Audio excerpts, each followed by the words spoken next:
The Suns lost to the Hawks yesterday. They're already load managing. Game 2 of the Summer League. But then they beat the Wizards on Friday. Who, just broad question, Wolf, because I have a name in mind. Anybody in particular stand out to you in these first couple games? Ryan Dunn. Okay. Yeah. Okay. When he played. Yeah. In that first game. Yes. Ryan Dunn. Why Ryan Dunn? Ryan Dunn, you know what I was hoping for, Basinonians, and I wrote it in my notes, as a matter of fact. What would be the best thing that could happen for the Suns in the Summer League? And for me, it was Ryan Dunn and Oso going out there and looking like they were year 2 players. Like they're kind of ahead of everybody else. Like they're ahead of everybody else. Yeah. And guess what happened? And that's what it looked That's exactly what it looked like.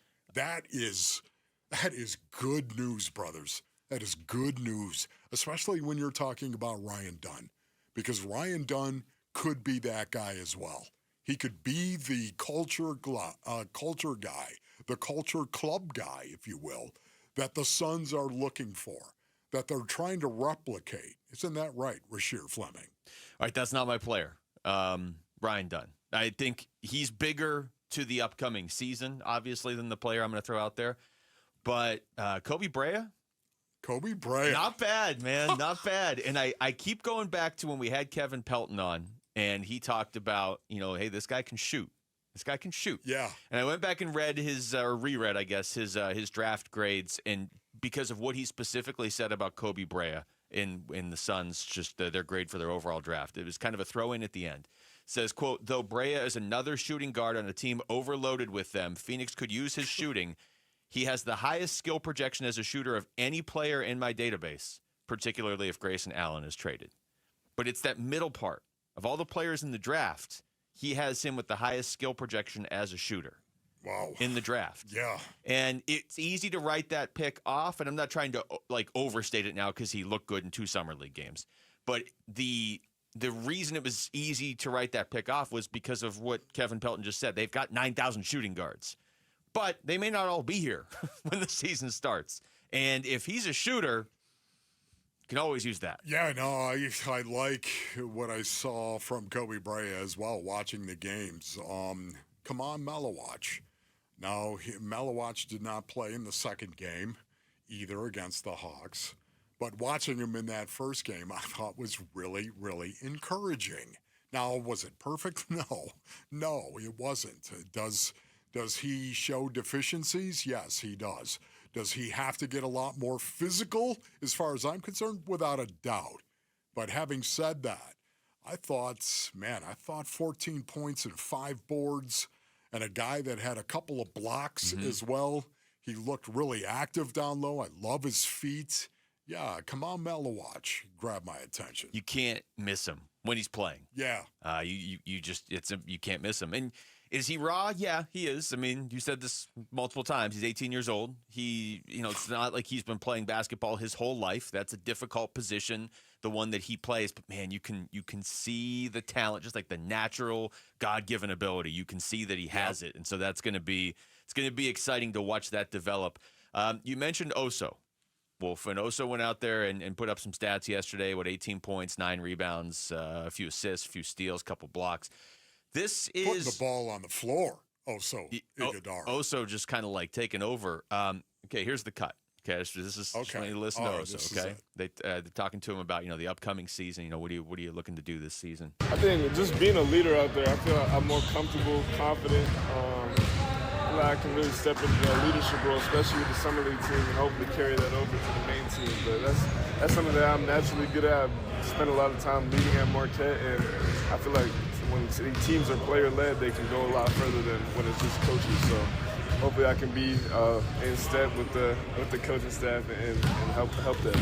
Oh, that is so cool, man. Grow strong, Grasshopper. There's no doubt about it. But never forget, you got to do before you can say as well.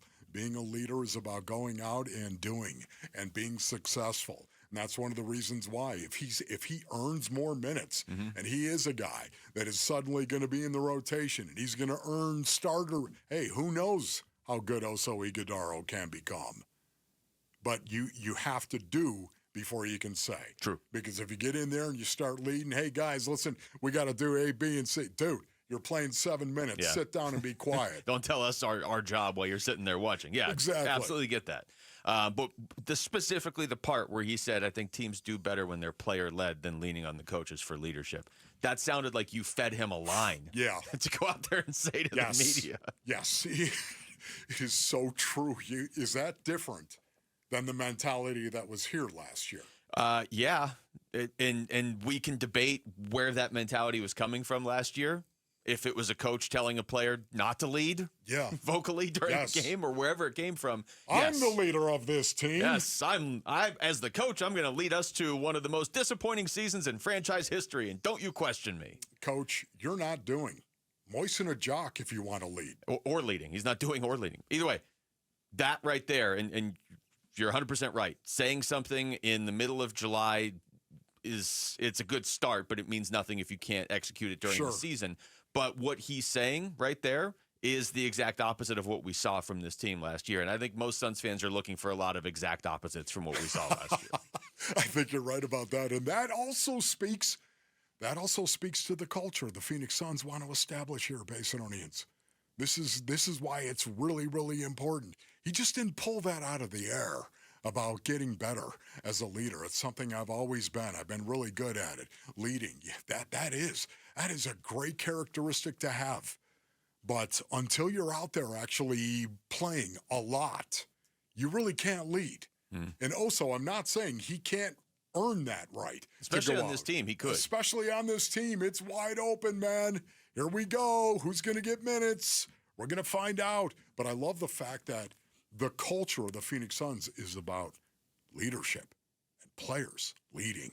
He just didn't pull that out of the air, did he, Book? Here's Ryan Dunn talking about he and Oso just pushing each other all off season. It's been this whole off season, not even just here. In the weight room, on the court, conditioning. We were in China, and we were doing like sprints on the treadmill, and like it was supposed to be like a light jog, and we got to like 20 miles an hour, just everyone going 20 seconds hard, moving it up. So it was cool competing with him, and then, just him on the court, and then him being here, just being a leader, talking to each other. He was ultra aggressive on the court today, offensively and defensively, and just him, pushing me just to be a better player helps me a lot here. Oh, man. So he's talking about Ryan Dunn? That is Ryan Dunn talking about Oso. That's Ryan Dunn talking about Oso. Okay. Just wanted to get that clear.